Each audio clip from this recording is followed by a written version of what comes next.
सभी बच्चों को गुड इवनिंग। फटाफट जुड़ जाओ बच्चों, फटाफट जुड़ जाओ।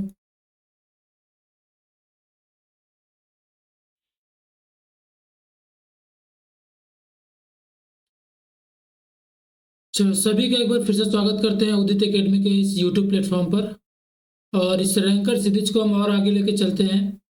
अभी तक हमने बहुत सारे इंपॉर्टेंट क्वेश्चंस अटेम्प्ट कर लिए हैं, हमने सॉल्व करा दिया उसको। और बाकी के और भी हमारे इस सिस्टम से, न्यूरोलॉजिकल सिस्टम से, जो हमारा तंत्रिका तंत्र वाला सिस्टम है, उससे हमने बहुत सारे क्वेश्चन कर लिए और बहुत सारे भी बच्चे भी हैं। तो बिल्कुल क्लास को मिस ना करें, फटाफट जुड़ जाए। ज़्यादा नंबर में बच्चे जुड़ेंगे तो हमको भी अच्छा लगेगा और आपके लिए भी फिर ये बेनिफिशियल होगा। तो ज़्यादा से ज़्यादा बच्चे जुड़ जाएं।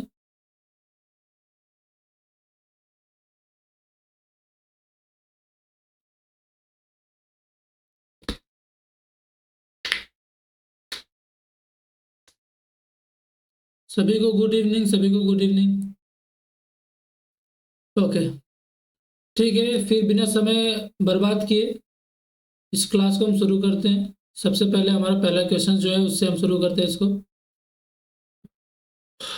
सबसे पहले हमारा जो क्वेश्चन है वो है आउटर मेनिंजस कौन सा है इसमें। आपको चार ऑप्शन दिख रहे होंगे, इस चार ऑप्शन में से पूछ रहा है कि आउटर मेनिंजस कौन सा है। तो आउटर मेनिंजस, इनर मेनिंजस या मिडिल मेनिंजस की बात तो हम तब करेंगे जब हमें पता हो कि मेनिंजस है क्या। ठीक है, तो हमें अगर पता ही नहीं कि मेनिंजस क्या है तो हमें क्या पता कि नहीं कौन आउटर है कौन इनर है। चलिए हम सबसे पहले समझ लेते हैं कि मेनिंजस क्या है, मेनिंजस है क्या। देखिए, हमारा ब्रेन जो है वो हमारी बॉडी के लिए बहुत ही इंपॉर्टेंट स्ट्रक्चर है। ठीक है, ये हम पहले भी बता चुके हैं आपको कि हमारा ब्रेन जो है बहुत ही इंपॉर्टेंट है। इतना इंपॉर्टेंट है कि ब्रेन के बिना तो कोई बॉडी का कोई ऑर्गन ही नहीं है, समझ लीजिए, कोई काम कर ही नहीं सकता, क्योंकि राजा है वो। तो राजा के बिना प्रजा किसी काम की नहीं होती है। तो ब्रेन अगर इतना इंपॉर्टेंट है तो उसके प्रोटेक्शन के लिए उसी हिसाब से लोग भी होंगे। तो लोग का मतलब यहाँ पे क्या है कि उसी हिसाब से स्ट्रक्चर भी बना होगा जो ब्रेन को उसी तरीके से प्रोटेक्ट भी करे। जितना इम्पोर्टेंस उतनी सुरक्षा। ठीक है, जैसे क्या होता है कि हमारे प्रधानमंत्री को कितनी सिक्योरिटी मिली है, मुख्यमंत्री को कितनी सिक्योरिटी मिली है।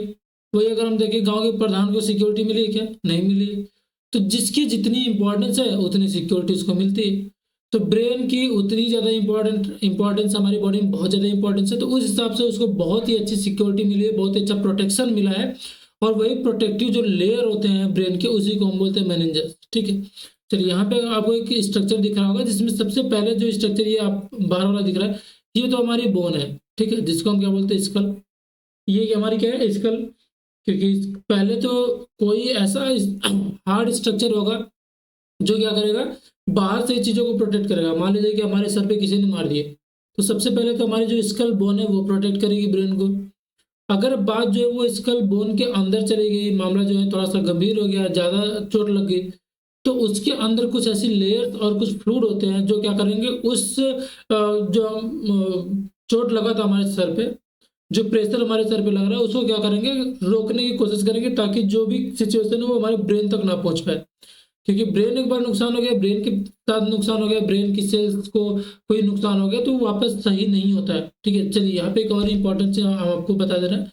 जैसा कि हमने बताया कि ब्रेन की सेल को अगर एक बार नुकसान हो जाए तो वापस वो सही नहीं हो सकता। हमारी बॉडी में जितने भी टिश्यूज हैं, लगभग लगभग जितने भी टिश्यू है, वो सारे क्या होता है कि अगर वहाँ पे कोई प्रॉब्लम हुई, टिश्यू डैमेज हुई, तो वो वापस सही हो जाते हैं। लेकिन ब्रेन की सेल एकमात्र ऐसी सेल है जो अगर डैमेज हो गई या डिजनरेट हो गई, खत्म हो गई, खराब हो गई, तो वापस कभी भी सही नहीं होती है। ठीक है, और इतना इंपॉर्टेंट स्ट्रक्चर भी है और वापस सही भी नहीं होगा, तो उसके लिए प्रोटेक्शन तो चाहिए ही चाहिए। तो हमारा जो ऊपर का सबसे लेयर था, ये बोनी पार्ट, इसको हम नाम दे दिए स्कल। अगर हम स्कल को ब्रेन पर से हटाएंगे तो हमें सबसे पहले क्या देखने को मिलेगा, एक हार्ड लेयर देखने को मिलेगी। ठीक है, अब यहाँ से इस लेयर से शुरू हो जाता है हमारा मेनिंजेस। ठीक है, यहाँ से हमारा क्या शुरू हो जाता है, मेनिंजेस। इसको हम क्या बोलते हैं, मेनिंजेस। ठीक है, इसको हम क्या बोलते हैं, मेनिंजेस। ठीक है, मेनिंजेस में तीन लेयर होती हैं। सबसे पहले हम बात कर रहे थे कि आउटर जो लेयर होती है, जो बाहर की तरफ लेयर होती है, वो है ड्यूरामीटर। ठीक है, बाहर की तरफ जो लेयर होती है वो ड्यूरामीटर है। ड्यूरामीटर के जस्ट नीचे जब हम आएंगे, यहाँ पे देखेंगे तो हमें दिखेगा एरेक्नॉइड मैटर। दूसरा जो हमारा लेयर है वो क्या है, एरेक्नॉइड मैटर, इसको हम बोलते हैं एरेक्नॉइड मैटर। उसके बाद सबसे लास्ट में आएंगे, सबसे नीचे, तो ये वाली जो लेयर दिख रही है यहाँ पे, जो डायरेक्टली हमारे ब्रेन से टच होती है, उसको हम बोलते हैं पाया मैटर। ठीक है, तो ड्यूरा मैटर, एरेक्नॉइड मैटर और पाया मैटर, तीन लेयर होती है किसकी, मेनिंजस की। मेनिंजस में तीन लेयर होती हैं। पहला जो सबसे आउटर लेयर है वो ड्यूरा मैटर है, मिडिल लेयर एरेक्नॉइड मैटर होता है, और सबसे अंदर वाला जो है वो पाया मैटर के नाम से होता है। ठीक है, ओके। आप देख रहे होंगे कि एरेक्नॉइड और पाया के बीच में एक स्पेस है। यहाँ पे ये वाला जो है ये क्या स्पेस है, ठीक है, ये स्पेस है। कलर चेंज कर लेता हूँ, ज़्यादा क्लियर दिखेगा। ये क्या है, ये आपको स्पेस दिख रहा है, ये जो स्पेस है, इस स्पेस को हम बोलते हैं सब एरेक्नॉइड स्पेस। ठीक है, इसको हम क्या बोलते हैं, सब एरेक्नॉइड स्पेस। सब का मतलब होता है नीचे, बिलो। ठीक है, किसी स्ट्रक्चर की अगर हम नीचे की बात करते हैं तो उसको हम बोलते हैं सब एरेक्नॉइड, सॉरी इसको हम बोलते हैं सब। तो यहाँ पे हम एरेक्नॉइड के नीचे की बात करें तो यहाँ पे ये जो स्ट्रक्चर है वो कहलाता है सब एरेक्नॉइड स्पेस। और इस स्पेस की बात हम इसलिए कर रहे हैं क्योंकि इसके अंदर एक फ्लूइड होता है जिसको हम बोलते हैं सेरेब्रो स्पाइनल फ्लूइड। ठीक है, इसके अंदर एक फ्लूइड होता है, ये जो हमारा स्पेस है, स्पेस के अंदर एक फ्लूइड होता है जिसको हम बोलते हैं CSF। ठीक है, CSF क्या है, यहाँ पे हम लिख दे रहे हैं, आप इसको नोट कर लीजिए। CSF है क्या, CSF होता है cerebro spinal fluid, cerebro spinal fluid. तो यहाँ पे हमने देखा कि तीन लेयर हमने देख ली, तीन लेयर होती है जो हमारे ब्रेन को प्रोटेक्ट कर रही है। उसके साथ साथ एक फ्लूइड भी है जो इन्हीं लेयर्स के बीच में प्रेजेंट है। तो हमारे सबसे अंदर वाले लेयर और बीच वाले लेयर के बीच में जो स्पेस होता है जिसको हम सब एरेक्नॉइड स्पेस बोलते हैं, उसके अंदर पानी भी होता है। अब ये पानी जो होता है, जो जिसको हम फ्लूइड बोल रहे हैं, सब बोल रहे हैं, ये करता क्या है, देखिए ये बाहर से आने वाले सारे प्रेशर को क्या करता है, कम कर देता है। ठीक है, फॉर एग्जाम्पल हम ऐसा देख लेते हैं कि मान लीजिए कि हमने कोई एक बहुत ही इंपॉर्टेंट स्ट्रक्चर रखा जिसको हमें बचाना है, और बाहर से हमने लेयरिंग कर दी, लेयर कर दी हमने बाहर से। अब हम क्या कर रहे हैं कि डायरेक्टली अगर लेयर उससे टच होगा और उस पर हम बीट करते हैं तो जाहिर सी बात है कि अंदर का जो स्ट्रक्चर है उस पर चोट लगेगा। लेकिन हमने क्या किया कि उस स्ट्रक्चर के बाहर जो लेयरिंग की थी उसके अंदर उस लेयर के बीच में हमने पानी भर दिया। मतलब हम कैसे आपको समझाएं, देखिए ये हमारे पास एक बॉल था, बॉल के ऊपर हमने एक लेयर बनाई। ठीक है, लेयर बनाने के बाद हमने उस लेयर और बॉल के बीच में भर दिया पानी। अब हम जब ऊपर से मारेंगे तो जो पानी है वो शॉक को एब्जॉर्ब कर लेगा, जो भी झटका ऊपर से लग रहा है उसको क्या करेगा, एब्जॉर्ब कर लेगा, ताकि जो अंदर का बॉल है उस पर कोई भी फर्क ना पड़े। तो सेम यहाँ पे बॉल की जगह पे हम ब्रेन को रखते हैं। ये हमारा क्या है, ये ब्रेन है। ब्रेन हमारा क्या है, बहुत ही इंपॉर्टेंट स्ट्रक्चर है। कोई भी शॉक बाहर से आ रहा है, ठीक है, किसी ने हथौड़ी मार दी, इस पे क्या मार दिया, हथौड़ी, और वो हथौड़ी जो है वो ब्रेन को अगर तोड़ देती है, ब्रेन को तोड़ देगी तो फिर तो मामला जो है वो ज़्यादा सीरियस हो जाएगा। लेकिन अगर वो ब्रेन को तोड़, सॉरी, जो हमारी स्कल है, स्कल को तोड़ दी तब तो ज़्यादा गंभीर मामला है। लेकिन अगर स्कल टूटी नहीं है फिर भी कोई तो शॉक तो जाएगा अंदर। तो यहाँ पे जो झटका लगा है इस स्कल को, वो झटका जाएगा अंदर, और वो झटका जब अंदर जाएगा तो ये जो फ्लूइड है उस झटके को क्या करेगा, यहाँ पे एब्जॉर्ब कर लेगा, ताकि वो झटका ब्रेन तक ना पहुंच पाए। ठीक है, तो CSF का काम यही होता है कि ये शॉक को एब्जॉर्ब करता है, मेन इंपॉर्टेंट चीज़ है इसका। और दूसरा फंक्शन CSF का ये होता है कि ये हमारे ब्रेन को न्यूट्रिशन भी देता है। ब्रेन के साथ साथ जो हमारे मेनिंजियल लेयर है उनको भी न्यूट्रिशन देता है, उनको भी तो खाना चाहिए। तो ये क्या करता है, ये हमारे मेनिंजियल लेयर को और ब्रेन को न्यूट्रिशन भी देने का काम करता है। उसके साथ साथ ब्रेन से जो वेस्ट प्रोडक्ट निकल रहा है, क्योंकि जो अगर हम कुछ खाते हैं तो हमारा कुछ वेस्ट भी निकलता है, तो ब्रेन को न्यूट्रिशन मिलता है तो न्यूट्रिशन के बदले वो कुछ वेस्ट भी निकालेगा। तो वो जो वेस्ट है वो इसी CSF में मिक्स होता है, और वो फिर CSF जो होता है वो रीएब्जॉर्ब हो जाता है, वापस से बॉडी में क्या होता है, वो एब्जॉर्ब हो जाता है। ठीक है, तो इतनी बात कर ली हमने। हमारा जो क्वेश्चन था वो ये था कि आउटर मेनिंजस क्या है। मेनिंजस से हमने तीन लेयर बताई थी। बाहर की तरफ था ड्यूरामेटर, ठीक है, क्या था बाहर की तरफ, ड्यूरामेटर, और मिडिल वाला क्या था, एरेक्नॉइड मैटर, एरेक्नॉइड मैटर, और लास्ट में सबसे अंदर की तरफ था पाया मैटर। ठीक है, तो ये पूछा क्या है, आउटर लेयर सबसे बाहर की तरफ, तो सबसे बाहर की तरफ क्या हमारा ड्यूरामेटर था। ठीक है, तो आंसर क्या हो जाएगा यहाँ पे, आंसर हो जाएगा हमारा ड्यूरामेटर। ठीक है, बाकी के तीन ऑप्शन गलत। बात समझ में आई, आउटर मेनिंजस क्या हमारा, ड्यूरामेटर। चलिए नेक्स्ट क्वेश्चन की तरफ हम बढ़ते हैं। इनर मेनिंजस कौन सी है, अब इसका जवाब आप देंगे। अभी हमने बताया ना कि तीन लेयर होती हैं, एक आउटर होता है, एक मिडिल होता है, और एक इनर होता है। तो वही इनर मेनिंजस जो है, इन अंदर वाली लेयर जो है जो डायरेक्टली ब्रेन से टच होती है, उसका नाम क्या है, यही पूछ रहा है, बताइए फटाफट।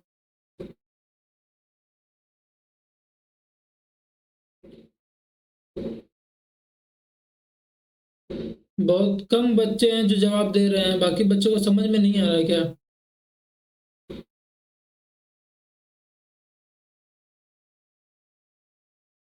भाई अभी तो हमने बताया ना, अभी बताया और अभी पूछ रहा हूँ, तब तो ये आंकड़ा बढ़ जाना चाहिए, जवाब देने वाला फटाफट जवाब आना चाहिए।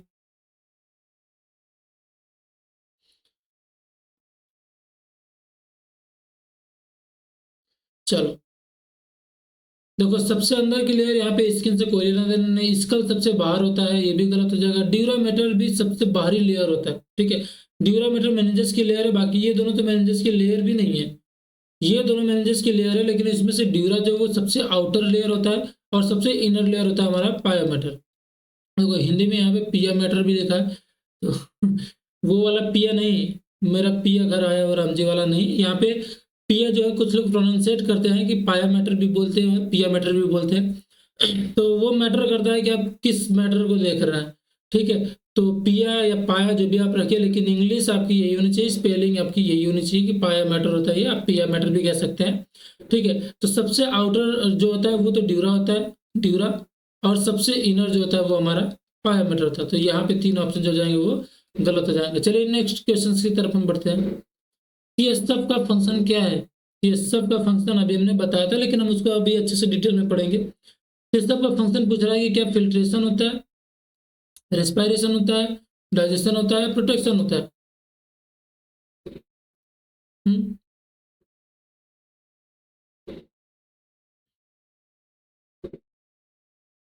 क्या होता है बताओ?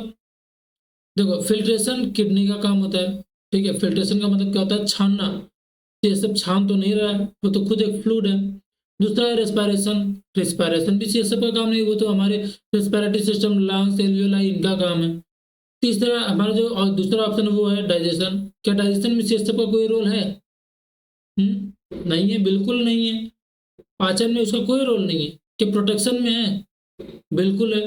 हमने बताया ना कि ये क्या करता है कि ब्रेन को कुशन प्रोवाइड करता है। तो जब ब्रेन को कुशन प्रोवाइड करने का मतलब क्या है कि उसको प्रोटेक्ट कर रहा है, कि बाहर से कोई भी शॉक अगर आता है तो उसको वो क्या करता है? एब्जॉर्ब कर लेता है, ठीक है। तो जब वो शॉक को एब्जॉर्ब कर लेगा तो ब्रेन को डायरेक्टली क्या कर रहा है? वो प्रोटेक्ट कर रहा है। तो यहाँ पे ऑप्शन क्या होगा? हम कौन सा सही होगा इसमें? क्या निस्पंदन यानी कि फिल्ट्रेशन होगा? नहीं। क्या श्वसन होगा? नहीं। पाचन होगा क्या? नहीं। राइट आंसर क्या हो जाएगा हमारा? सुरक्षा प्रदान करना, ठीक है। तो तीन ऑप्शन हमारे गलत, और राइट आंसर क्या हो जाएगा हमारा? ऑप्शन ए जो है क्या? प्रोटेक्शन। चलिए हम सीएसएफ के बारे में थोड़ा देख लेते हैं कि सीएसएफ है क्या, कहाँ बनता है, कितना अमाउंट बनता है, ठीक है। सीएसएफ के बारे में हम देख लेते हैं कि फंक्शन क्या है सीएसएफ का। सीएसएफ का फंक्शन क्या है? फंक्शन ऑफ सीएसएफ, ठीक है। फंक्शन क्या है सीएसएफ का? कि its main function is to protect the brain and the spinal cord from injury by acting as a fluid cushion. ठीक, देखिए हमने वही बताया कि कुशन प्रोवाइड करता है। कुशन का मतलब क्या है कि नरम स्ट्रक्चर, ठीक है, गद्दा जैसा स्ट्रक्चर प्रोवाइड करता है। किसको प्रोवाइड करता है? ब्रेन और स्पाइनल कॉर्ड को। किसको करता है? ब्रेन और स्पाइनल कॉर्ड दोनों को ये क्या करता है कि कुशन प्रोवाइड करता है, जिसकी वजह से क्या होगा कि उनको वो प्रोटेक्ट करता है, ठीक है। इसको क्या करता है?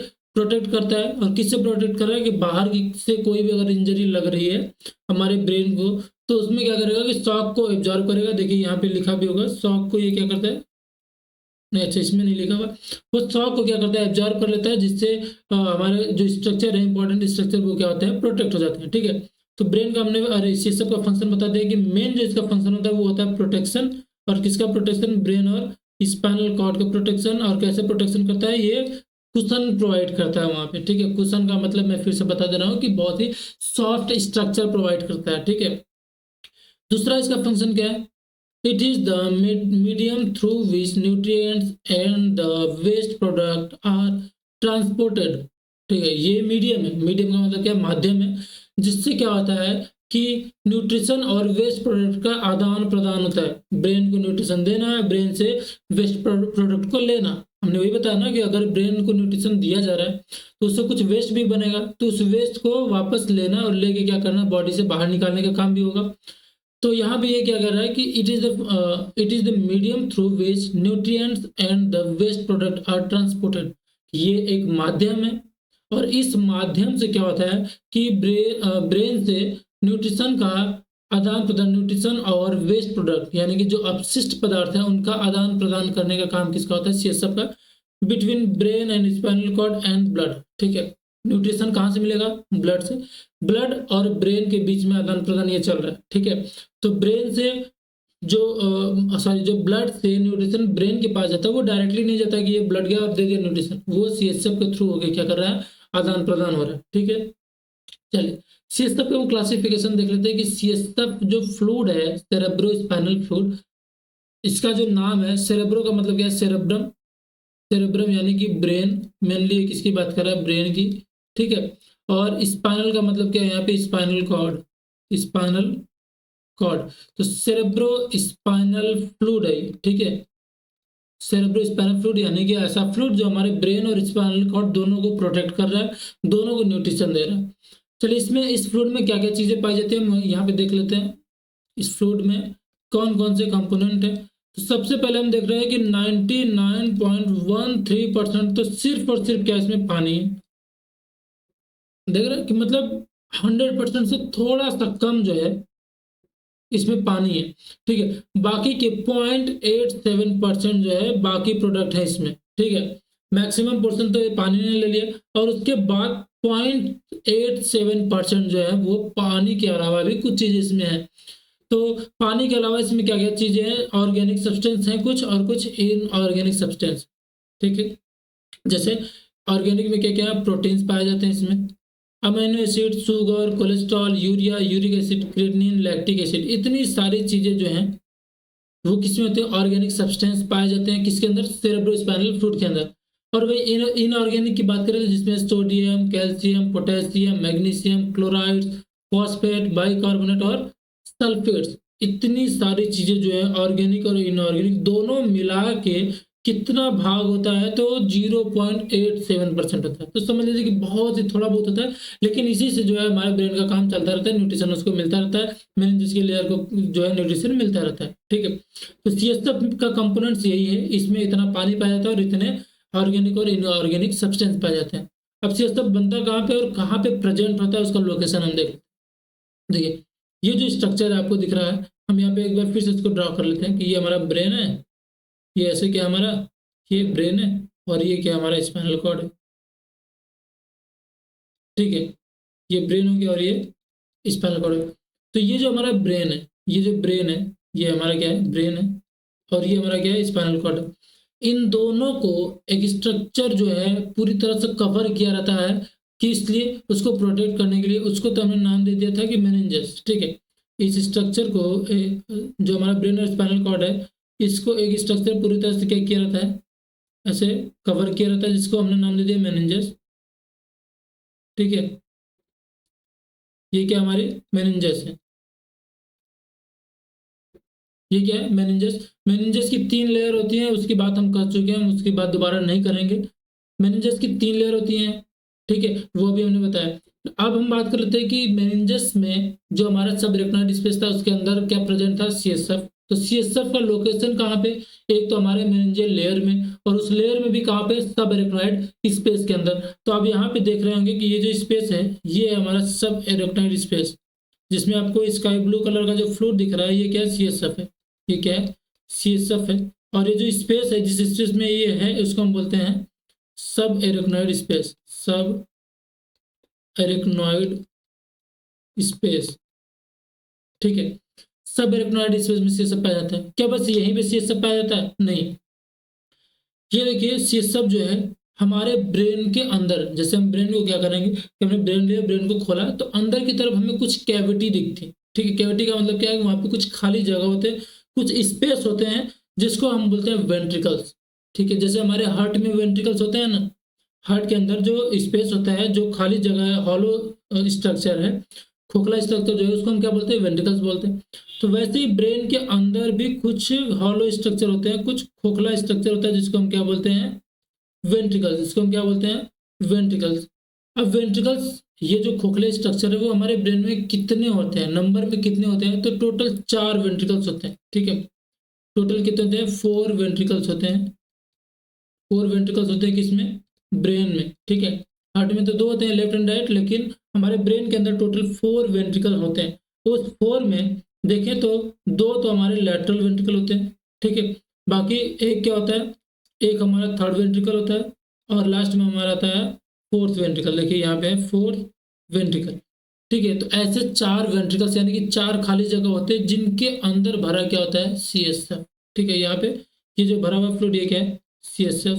यहाँ पे आप देख रहे होंगे जो हमारा थर्ड वेंट्रिकल है इसके अंदर भी क्या है, CSF। फोर्थ वेंट्रिकल है इसके अंदर भी क्या है, CSF, ठीक है। तो यहाँ पे तो हमने देख लिया कि एक तो हमारे मेनिंजियल लेयर के सब एरेक्नॉइड स्पेस में CSF पाया जाता है, दूसरा हमने बता दिया कि वेंट्रिकल्स के अंदर CSF पाया जाता है। तो अब डिपेंड करता है कि प्रश्न में पूछा क्या है कि CSF कहाँ होता है। अगर ऐसे पूछ रहा है कि CSF कहाँ पे होता है तो उस ऑप्शन में अगर सब एरेक्नॉइड स्पेस दिया है तो वो सही होगा। अगर उस ऑप्शन में वेंट्रिकल्स दिया है तो वो सही होगा। दोनों एक साथ नहीं देंगे, हो सकता है मेनिंजस दे दे और वेंट्रिकल्स दे दे, तो आपको वेंट्रिकल्स टिक करना होगा, ठीक है, क्योंकि मेनिंजस में स्पेसिफिक उस स्पेस का नाम नहीं दिया है। बात को समझने की कोशिश करिए यहाँ पे कि मैं क्या कह रहा हूँ, ठीक है। तो ये ब्रेन हो गया और ये हमारा जो नीचे की तरफ स्ट्रक्चर गया हुआ वो स्पाइनल कॉर्ड है। तो आप देख रहे होंगे कि स्पाइनल कॉर्ड में भी जो है हमारा CSF में सॉरी जो मेनिंजेस के लेयर है वो नीचे की तरफ कंटिन्यू है और यहाँ पे भी क्या पाया जाता है, CSF। तो ब्रेन और स्पाइनल कॉर्ड दोनों को ही क्या करता है, हमारे CSF प्रोटेक्ट कर रहा है, ठीक है। चलिए अगर कोई पूछे कि CSF का प्रोडक्शन कहाँ होता है, कहाँ बनता है CSF, तो उस स्ट्रक्चर का नाम, ये जो आपको ग्रीन कलर का दिख रहा है ना, यही से हमारे CSF जो है वो बनता है। बन के जाता है किसमें, लेटरल वेंट्रिकल में, लेटरल वेंट्रिकल से जाता है थर्ड वेंट्रिकल में और थर्ड वेंट्रिकल से होते हुए जाता है किसमें, फोर्थ वेंट्रिकल में और फोर्थ वेंट्रिकल से जाता है मेनिंजस में, ठीक है। वहां से कहाँ चला जाएगा, मेनिंजस में, मतलब ब्रेन के अंदर बना और फिर निकल के कहाँ चला गया, ब्रेन के सराउंडेड जो मेनिंजल लेयर थी वहां पे चला गया। और उस स्ट्रक्चर का नाम अगर कोई पूछे कि जहां से CSF बनता है तो हम बताएंगे कोरॉइड प्लेक्सस, ठीक है। CSF जो है वो फाउंड बाय स्ट्रक्चर, उसका नाम क्या है, कोरॉइड प्लेक्सस, ठीक है। किससे बनता है, कोरॉइड प्लेक्सस से बनता है। कहाँ बनता है, लेटरल वेंट्रिकल में बनता है, ठीक है। कहाँ प्रेजेंट होता है, तो लेटरल वेंट्रिकल में भी होता है, थर्ड वेंट्रिकल में भी होता है, फोर्थ में भी होता है और मेनिंजियल लेयर में भी होता है। और मेनिंजियल लेयर में स्पेशली कहाँ पे, तो सब एरेक्नॉइड स्पेस में होता है, ठीक है। फंक्शन हमने बता दिया, कंपोनेंट हमने बता दिया, बनता कहाँ पे बता दिया। अब हम देख लेते हैं कि कितना बनता है एक दिन में, कितना बनता है। देखिए ये बनता कितना है, अगर कोई पूछे तो आप बता सकते हैं कि 720 से लेके 750 ml पर डे। एक दिन में 720 ml बनता है। आप सोचिए कि लगभग लगभग 1 लीटर जो है वो CSF बन रहा है, तो वो है कहाँ, इतना तो होता नहीं है। लेकिन इसमें से 620 ml जो होता है, सॉरी 600 ml जो है वो वापस क्या होता है, री एब्जॉर्ब हो जाता है, री एब्जॉर्ब हो जाता है, यानी कि बनता तो है लेकिन उसको वापस री एब्जॉर्ब भी किया जाता है। क्योंकि देखिए एक तरफ से तो बन के निकल रहा है, निकल रहा है, निकल रहा है, और एक तरफ से क्या होगा, इसको एब्जॉर्ब भी किया जा रहा है, ठीक है। एक तरफ से क्या किया जा रहा है, इसको एब्जॉर्ब भी किया जा रहा है। तो यहाँ पे जो 720 ml पर डे बना है उसमें से 600 ml तो यहीं पे एब्जॉर्ब कर लिया जाता है। बचा हुआ 120 ml जो है, 120 ml CSF कहाँ पे चलाता है, हमारे सब एरोक्नॉइड स्पेस में आता है। तो सब एरोक्नॉइड स्पेस में अगर कोई पूछे कि कितना CSF होता है तो हम बताएंगे 120 ml, ठीक है, 120 ml। और लगातार वो क्या हो रहा है कि इस वेंट्रिकल से बन के आ रहा है और यहाँ पे लगातार क्या हो रहा है, री एब्जॉर्ब हो रहा है। तो सब मिला के हमारे मेनिंजेस के लेयर में 120 ml जो है वो CSF हमेशा प्रेजेंट होता है, जो कि रिसाइकिल होता रहता है। एक तरफ से एब्जॉर्ब हो रहा है, एक तरफ से बन के आ रहा है, तो वो 120 ml कंस्टेंट वहां पे क्या होता है, बना रहता है, ठीक है। चलिए अब हमने बात कर ली CSF के ओवरऑल सारी चीजों पे, हम इससे रिलेटेड जो भी हमारे प्रश्न है उसको सॉल्व करेंगे। चलिए यहाँ पे तो हमने देख लिया था इस प्रश्न को, हम देख लेते हैं दूसरा प्रश्न क्या हमारा, CSF कहाँ बनता है। क्या CSF लंग्स में बनता है यानी फेफड़े में बनता है, क्या हमारे लीवर में बनता है, या किडनी में बनता है, या कोरोइड प्लेक्सस में बनता है। चलिए बताइए फटाफट आंसर दीजिए इसका।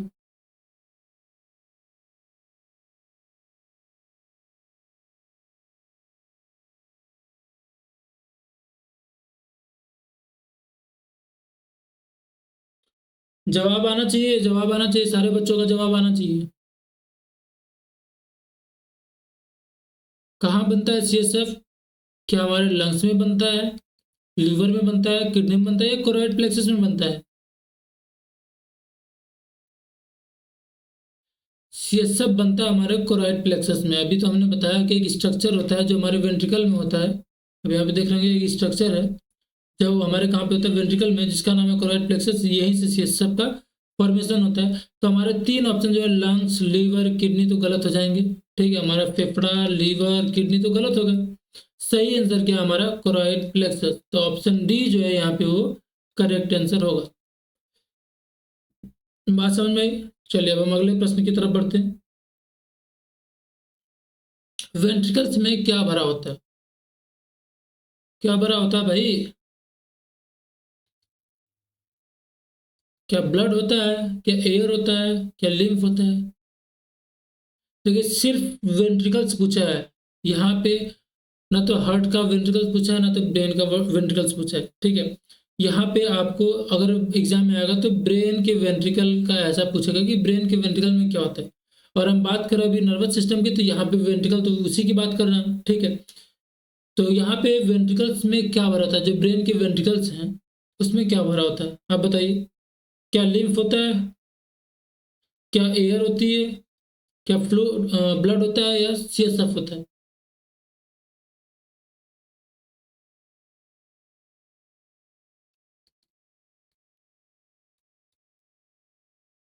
चलिए। मैं ठीक है, बच्चों का जवाब सही सही आ रहा है। मतलब आप लोग कंसंट्रेट होकर पढ़ रहे हैं। चलिए, अच्छा लग रहा है मुझे भी कि सारे बच्चों का जवाब आ रहा है।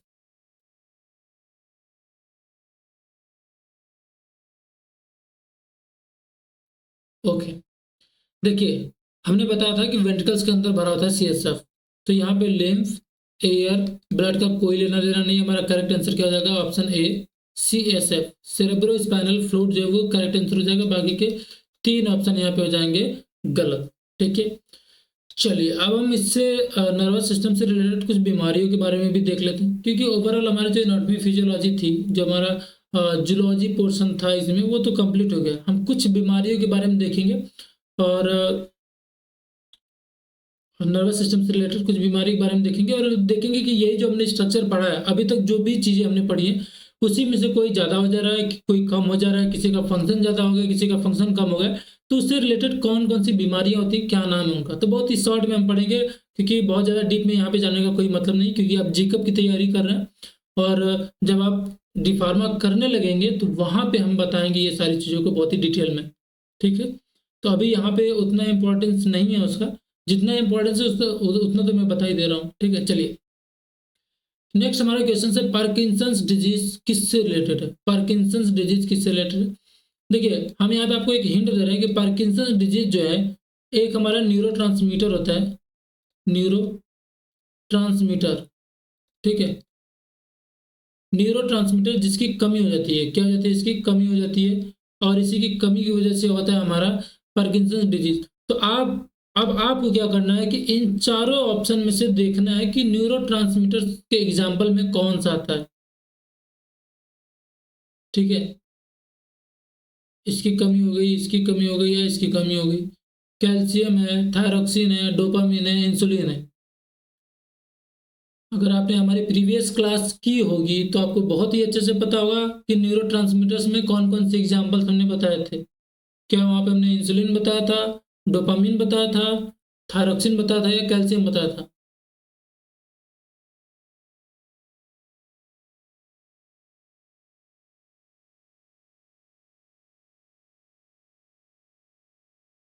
चलो ठीक है, आंसर तो सही आ रहा है। अब पता नहीं तुक्का में आ रहा है कि आपने सच में पढ़ा है। और पढ़ा है तो बहुत ही अच्छी बात है, क्योंकि आप ये क्वेश्चन तो आपके लिए नया है, लेकिन आप वहाँ पे हिंट देने के बाद कम से कम आपका आंसर सही आ रहा है, तो अच्छी बात है। चलिए, इंसुलिन जो है वो पैंक्रियाज से रिलीज होता है। ये किससे बनता है? पैंक्रियाज से। और इसका काम क्या होता है? शुगर को मेंटेन करना। और जब इंसुलिन कम हो जाता है तो वो बीमारी कहलाती है जो जिसका नाम है डायबिटीज मेलाइटस। ठीक है, क्या बीमारी होती है? Diabetes mellitus. हिंदी में इसको हम मधुमेह के नाम से जानते हैं। ठीक है, शायद मधुमेह ही जानते हैं। और दूसरा जो है वो क्या है? डोपामिन। ठीक है, डोपामिन क्या है? ये एक न्यूरो होता है। ठीक है, ये एक न्यूरो है जिसकी कमी की वजह से एक बीमारी होती है जिसका नाम है पार्किंसन। ठीक है, क्या नाम है इसका? पार्किंसन। पार्किंसन डिजीज इसको हम बोलते हैं, या फिर इसको हम बोलते हैं पार्किंसोनिज्म।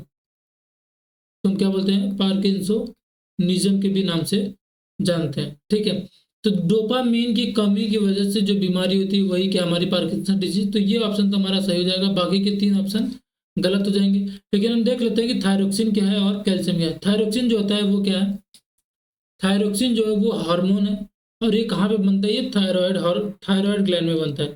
कहाँ पे बनता है, थायराइड ग्लैंड में बनता है।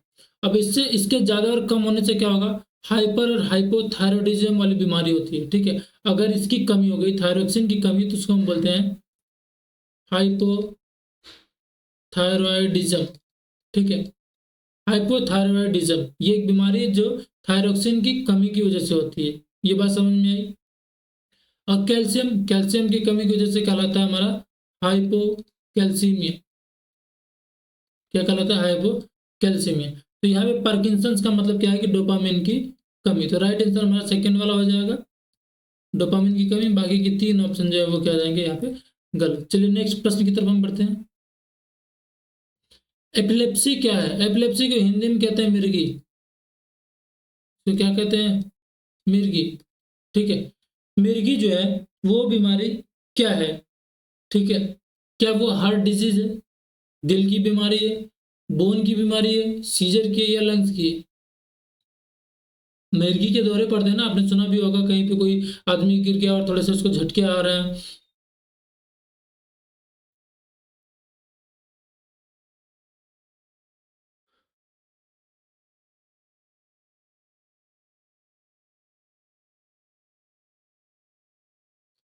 चलिए, यहाँ पे जो ऑप्शन दिया हुआ है इसका एग्जैक्ट ऑप्शन वो शायद आपको न समझ में आए, इसलिए हम ऑब्लिक करके लिख देते हैं यहाँ पे कि ब्रेन डिजीज, ब्रेन डिसऑर्डर लिख देते हैं। ठीक है, ब्रेन डिसऑर्डर।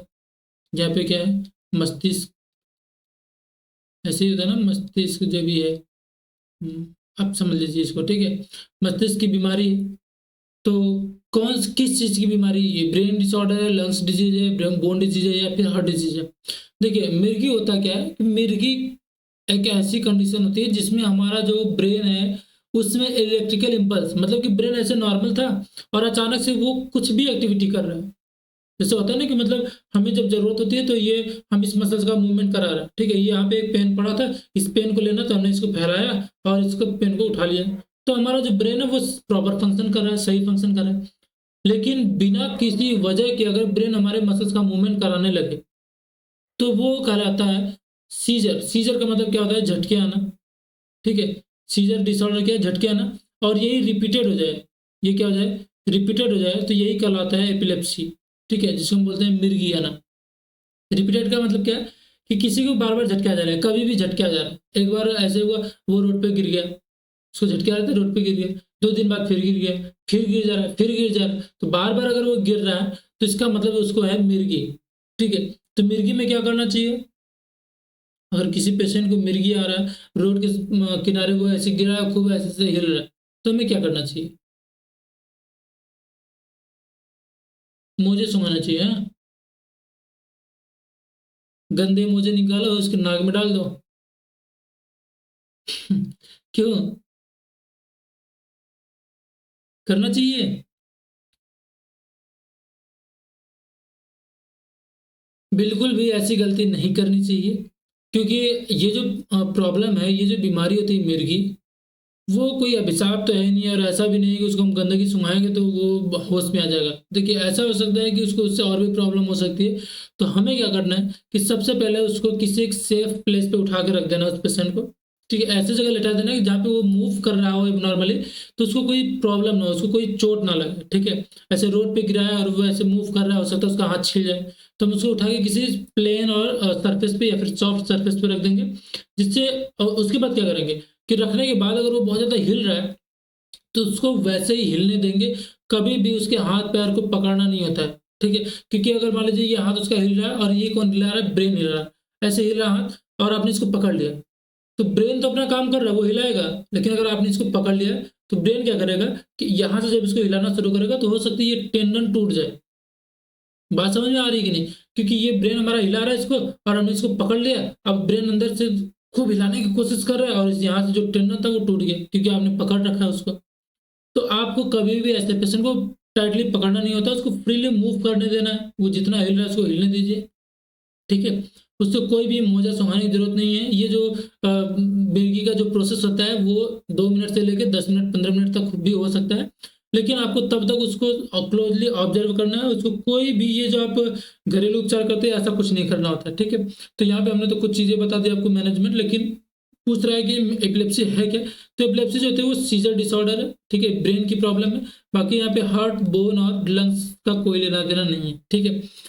तो देखिए अब कुछ लड़कियाँ होंगी, देखिए बुरा मत मानिए मेरी बात का, लेकिन होता है ना कि किसी की बात दिल से बुरी लग गई, वो वहीं पे गिर के उनको झटके आने लगते हैं।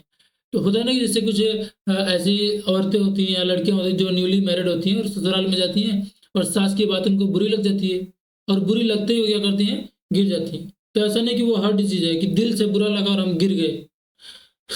ऐसा नहीं, वो ब्रेन की प्रॉब्लम होती है और अगर ऐसा किसी को हो रहा है कि वो सुन के गिरा है, तो वो अटेंशन सीकर है, ठीक है? वो जानबूझ के भी कर सकता है और हो सकता है उसको अटेंशन सीकर हो, हिस्टीरिया वाली प्रॉब्लम हो। तो यहाँ पे उसका एपिलेप्सी से कोई लेना-देना नहीं है, ठीक है? हाँ, उस पेशेंट को आप मोज़े सुंघा सकते हैं जो जानबूझ के गिर रहा है। उसके नाक में एकदम एकदम अच्छे से मोज़ा डाल दीजिए, ठीक है? वो होश में आ भी जाएगा। लेकिन यहाँ पे जो एपिलेप्सी का पेशेंट है, इस पे मोज़ा सुंघाने का कोई असर नहीं होता है, बल्कि कॉम्प्लिकेशन और ज़्यादा वर्स्ट हो सकता है, बढ़ सकता है। तो ये जो प्रॉब्लम है वो किसकी, हमारी सीज़र डिसऑर्डर है, ब्रेन की डिसऑर्डर है। यहाँ पे हार्ट, बोन और लंग्स का कोई लेना-देना नहीं है, ठीक है? चलिए, तो 3 ऑप्शन तो हमारे गलत हो गए, 1 ऑप्शन हमारा क्या हुआ, थर्ड वाला सही हो गया। नेक्स्ट क्वेश्चन की तरफ हम बढ़ते हैं। स्ट्रोक का मेन कॉज़ क्या है? अब स्ट्रोक होता क्या है? What is stroke? What is stroke? देखिए, स्ट्रोक होता है हमारे ब्रेन को प्रॉपर ब्लड सप्लाई ना मिल पाना, ठीक है? जिससे क्या होगा कि हमारा ब्रेन जो है वो प्रॉपर फंक्शन नहीं करेगा। सिंपल सी बात है कि हमें जितना खाना मिल रहा है उतना अगर नहीं मिलेगा, हमारे लायक खाना नहीं मिलेगा, ठीक है? जिससे हमारा पेट भर सके, तो हम जितना काम डेली करते हैं क्या उतना कर पाएँगे? नहीं कर पाएँगे। मान लीजिए हम किसी कॉलेज में एज़ अ टीचिंग हम अपनी अगर बात करें, तो जैसे किसी कॉलेज में हम एज़ अ टीचर हैं और हमें वहाँ पे बोला गया कि आपको फूडिंग, अकोमोडेशन सब कुछ मिलेगा। हमने बोला अच्छी बात है, वहाँ पे खाना भी मिल रहा है, रहने का भी मिल रहा है। तो अगर हमें ये सारी चीज़ें फ्री में मिल रही हैं, तो हम वहाँ पे अपना एफ़र्ट लगाने की कोशिश करेंगे कि हमको इतना जब ये दे रहे हैं, मेरा पेट भी भर रहा है और हमें सैलरी भी मिल रही है, सब कुछ अच्छा मिल रहा है, तो हम यहाँ पे काम भी उतने मन से करेंगे। फिर क्या हुआ कि उन्होंने बोला कि आपका फूडिंग और एकोमोडेशन कैंसल हो गया, आपको रूम लेके रहना पड़ेगा और आप खाना खुद अपना देख लीजिए, मैनेज करिए और आपकी सैलरी भी इतनी कम हो जाती है। तो अब क्या होगा हमारा? उसके बाद या तो हम छोड़ दें वहाँ से, तो ब्रेन जो है वो तो काम करना छोड़ेगा कि नहीं कि छोड़ो हटाओ आप काम ही नहीं करेंगे।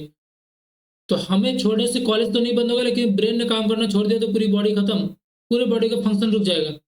तो ब्रेन क्या करता है वहाँ पे कि उसका फंक्शन जो है वो धीरे-धीरे कम करने लगेगा।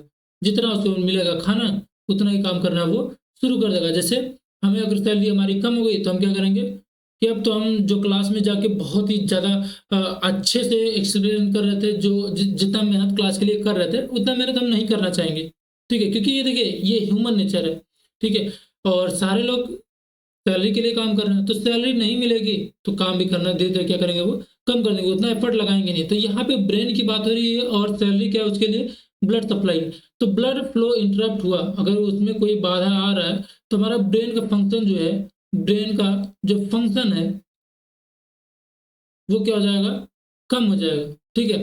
तो ब्रेन का फंक्शन जब कम होगा तो उसी प्रॉब्लम को, उसी कंडीशन को हम क्या बोलते हैं? स्ट्रोक।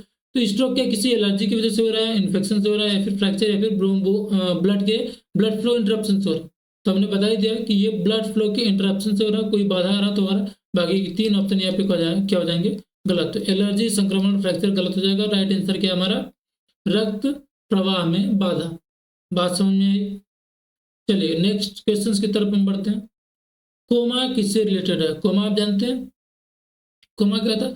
कोमा एक ऐसी स्थिति होती है जिसमें पेशेंट फुली अनकॉन्शियस होता है, जो कि क्या होता है कि ओरिएंटेशन प्रॉब्लम होती है उसकी, वो टाइम, पर्सन, प्लेस से ओरिएंटेड नहीं होता है। वो पेशेंट कहाँ पे है, क्या टाइम हो रहा है, ठीक है? और जो उसके आसपास लोग हैं वो कौन लोग हैं उसको बिल्कुल पता नहीं होता, तो उसको हम बोलते हैं कोमा। जो फुली अनकॉन्शियस हो और ये लंबे समय के लिए हो, ठीक है, तो उसको हम क्या बोलते हैं, कोमा। ऐसा समझ लीजिए कि एक पेशेंट है जिसके जिसके वाइटल साइन तो चल रहा है, वाइटल्स जो है ऑर्गन्स वो काम तो कर रहा है, बट उसका जो ब्रेन है वो टेम्परेली क्या हो रहा है कि फंक्शन नहीं कर रहा है।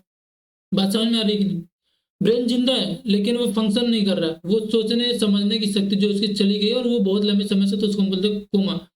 ठीक है, तो कोमा या लीवर की प्रॉब्लम है, या किडनी की है, या ब्रेन की है, स्किन की है। तो यहाँ पे तीन ऑप्शन तो गलत हो जाएंगे, लीवर किडनी ब्रेन का कोई सॉरी स्किन का कोई लेना देना नहीं। ये क्या है, ब्रेन के डिसफंक्शन की बात हो रही है। ब्रेन जो है हमारा वो डिसफंक्शन हो गया, वो काम करना, उसका जो काम था वो गड़बड़ हो गया, ठीक है। तो यहाँ पे क्या होगा कि कोमा किससे रिलेटेड है, तो वो ब्रेन के डिसफंक्शन से रिलेटेड है। बाकी लीवर किडनी और त्वचा हमारा गलत आंसर हो जाएगा, और राइट आंसर क्या हमारा, मस्तिष्क की शिथिलता यानी कि डिसफंक्शन। बात समझ में आएगी। चलिए अब लास्ट में हम बहुत ही इंपॉर्टेंट और बहुत ही मजेदार एक और प्रश्न के साथ आए हैं, जो 10वां है। उसमें हम एक अच्छी चीज भी बताने वाले हैं आपको। चलिए हम देख लेते हैं प्रश्न क्या है पहले हमारा। जीसीएस जीसीएस में आई ओपनिंग का स्कोर क्या है, आप कैसे बताएंगे जब आपको पता ही नहीं कि ग्लासगो कोमा स्केल होता क्या है। ग्लासगो कोमा स्केल क्या होता है, जब आपको यही नहीं पता तो आप बताएंगे कैसे कि आई ओपनिंग क्या होता है, तो इसमें यह है क्या आई ओपनिंग, उसका स्कोर पूछ रहा है यहाँ पे। चलिए हम समझ लेते हैं इसको। देखिए जो ग्लासगो ग्लासगो कोमा स्केल होता है, ये जीसीएस का मतलब क्या है, ग्लासगो कोमा स्केल। ठीक है, यहाँ पे आपको दिख रहा होगा ग्लासगो कोमा स्केल जीसीएस।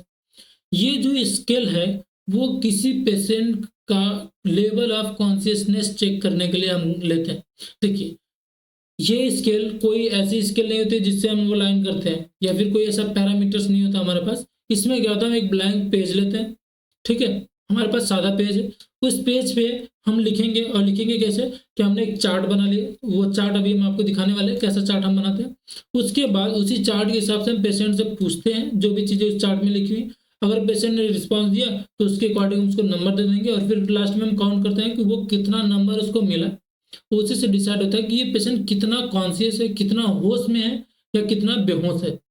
ठीक है, कॉन्शियस का मतलब होश में, अनकॉन्शियस का मतलब बेहोश। तो लेवल ऑफ कॉन्शियसनेस कि उसके होश में होने की जो कैटेगरी, मतलब ये कितना होश में है, वही चेक करने के लिए हम यूज करते हैं ग्लासगो कोमा स्केल। ठीक है, तो पहले हम देख लेते हैं कि इस स्केल में कितने स्टेप्स होते हैं और कितने मार्क्स होते हैं, कितने स्कोर होते हैं टोटल। उस हिसाब से हम इसको सॉल्व करेंगे तो आपको ज़्यादा क्लियर होगा।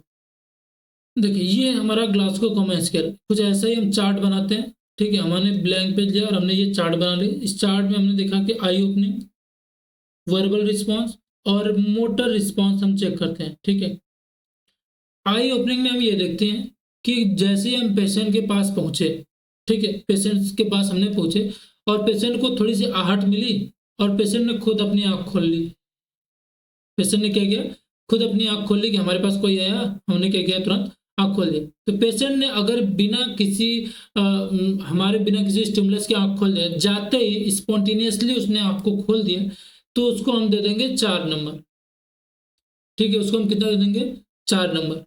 अगर हमारे जाते ही उसने आंख नहीं खोली है और हमने जब उसको बोला कि भाई साहब, तो उसने आंख खोल दिया, तो हम उसको देंगे 3 नंबर। अगर हमारे बोलने पे उसने आंख खोला है, टू स्पीच, हमारे बोलने पे उसने आंख खोला, तो उसको हम कितना देंगे, 3 नंबर देंगे। ठीक है, अगर हमने उसको पेन दिया, ठीक है, हमने बोला उसको, उसको जगाया, उसको हम जगा रहे हैं, वो नहीं खोल रहा, ठीक है, हमने बिना टच किए उसको हमने बस बोला, जो भी उसका नाम था हमने उसको नाम लिया, उसका नाम लिया, उसको हमने बोला कि आंखें खोलो, वो नहीं खोल रहा है, तो हमने क्या किया, किसको पेन दिया। पेन का मतलब क्या, दर्द दिया। अब दर्द हम कैसे देंगे कि उसके हम सीने पे ऐसे ऐसे कर रहा है, ठीक है, या फिर हम उसके आके यहाँ पे जैसे दर्द होता है ना, मतलब जो रिस्पॉन्स से करते हैं, यहाँ पे हमने उसको थोड़ा सा प्रेस किया, उसको दर्द हुआ तो उसने आंखें खोल दी।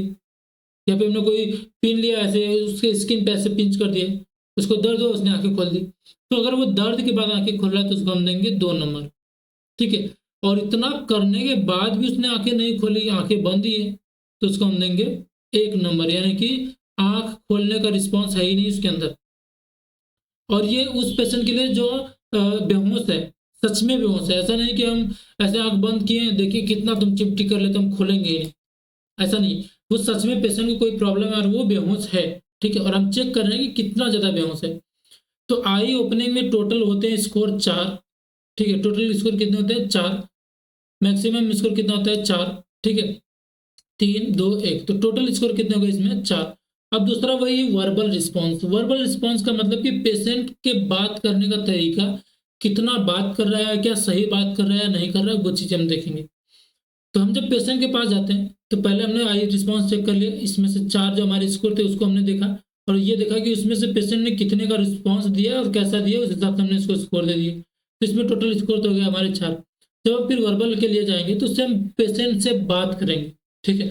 तो पेशेंट से हम जब बात करेंगे तो सबसे पहले हम उससे पूछेंगे कि क्या वो ओरिएंटेड है टाइम पर्सन प्लेस से। तो हम कैसे पूछेंगे, उससे पूछेंगे जो भी उसका नाम है, अगर उसने आंखें खोल दी है या फिर नहीं भी खोला तो उससे हम पूछेंगे कि इस टाइम दिन है या रात है। अगर उसने सही से बता दिया कि हाँ दिन है इस टाइम या फिर रात है इस टाइम, सच में अगर उसको पता है और उसने सही बोला है, उसके बाद हम पूछेंगे, अगर वो हमें देख पा रहा है तो हम पूछेंगे, या फिर आसपास अपने किसी को देख रहा है, किसी अपने रिलेटिव को देख रहा है, तो हम उससे पूछेंगे कि ये कौन है, इनको जानते हो।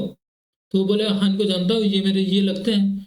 अगर उसने सही बताया उसके बाद हम पूछेंगे कि तुम इस टाइम हो कहाँ, और उसने बता दिया कि मैं हॉस्पिटल में हूँ, यानी कि वो टाइम पर्सन और प्लेस से ओरिएंटेड है, उसको सब कुछ पता है कि नहीं क्या समय हो रहा है और कौन से लोग हमारे पास हैं और हम कहाँ पे हैं। तो इसका मतलब कि उसको हमें 5 नंबर दे देना चाहिए।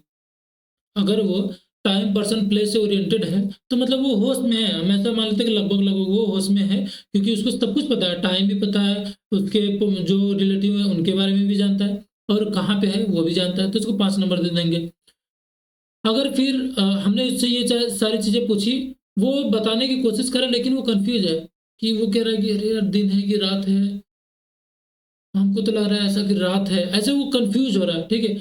और किसी रिलेटिव को अपने देख रहा है तो ऐसे बोल रहा है कि इनको कहीं तो देखे हैं और हमको याद नहीं आ रहा लेकिन हम इनको जानते हैं, ठीक है। तो अगर वो कंफ्यूज्ड है तो उसको हम देंगे 4 नंबर, ठीक है। वो टाइम पर्सन प्लेस को लेकर अगर कंफ्यूज्ड है, थोड़ा भी कंफ्यूज, तो उसको हम कितना देंगे 4 नंबर।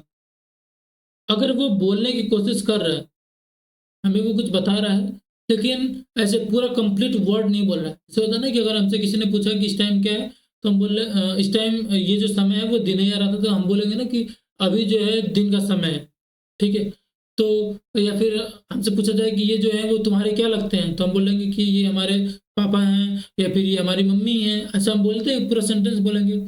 लेकिन अगर पेशेंट इन अप्रोप्रिएट वर्ड यानी कि पूरा सेंटेंस नहीं बोल पा रहा है, पूरा वर्ड नहीं बोला, ऐसे बोला पा ऐसा करके बोला कि पापा ही कहना चाह रहा है वो, ये मेरे पापा हैं, लेकिन वो पूरा बोल नहीं पा रहा है, तो पा ऐसे करके रुक गया, ठीक है। या फिर दिन को ऐसे बोला दी दी, ऐसे करके चुप हो गया, पूरा अप्रोप्रिएट वर्ड नहीं बोल पा रहा है वो, लेकिन उसको कुछ कुछ पता है कि भी दिन है या रात है, तो हम उसको देंगे 3 नंबर। कि अगर वो पूरा वर्ड बोल नहीं पा रहा है, ठीक है, सही से बोल नहीं पा रहा, वर्ड वही बोलने की कोशिश कर रहा है, बट हमें समझ में आ रहा है कि वो दिन कहने की कोशिश कर रहा है लेकिन पूरा वर्ड बोल नहीं पा रहा है, तो वो उसको हम 3 नंबर देंगे।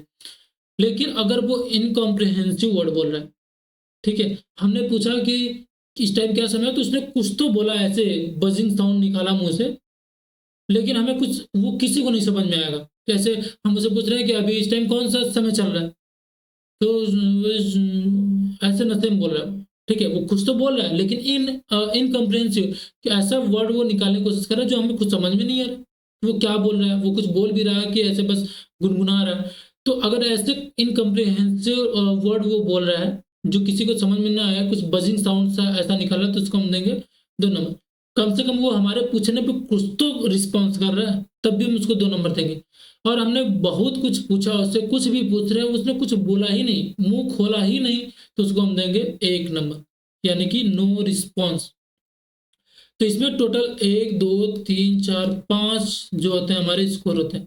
टोटल स्कोर वर्बल में कितने होते हैं, 5 होते हैं। इतना करने के बाद अब हम चलेंगे उसके मसल्स मूवमेंट की तरफ, कि बॉडी के जितने भी मसल्स है वो उसका मूवमेंट करा पा रहा है कि नहीं, और करा भी रहा तो कितना मूव करा पा रहा है। तो सबसे पहले हम ओबेस कमांड, ठीक है, हम उसको बोलेंगे कि अपना हाथ फैलाओ, उसने फैला लिया। हम बोलेंगे हाथ मोड़ो, मोड़ लिए। सब कुछ बढ़िया से चल रहा है। पैर मोड़ो, पैर मोड़ लिया, पैर फैलाओ, पैर फैला लिया। यानी कि हमने जो भी इसको कमांड दिया, जो भी हमने कमांड दिया वो सबको फॉलो कर रहा है, तो अच्छी बात है, तो उसको हम 6 नंबर दे देंगे। भाई जितना भी हमने कमांड दिया सबको ये फॉलो कर रहा है। नेक्स्ट, हमने जो कमांड दिया उसको बोला हाथ फैलाओ, नहीं फैला रहा है, हाथ मोड़ो, नहीं मोड़ रहा है। तो हम क्या करेंगे कि जब इस हाथ पे चिमटी करेंगे तो वो हाथ हटा लेगा। हम यहाँ पे अब उसको क्या कर रहे हैं, लोकलाइज पेन दे रहे हैं। ठीक है, तो हमने यहाँ पे जब चिमटी किया तो हटा लिया।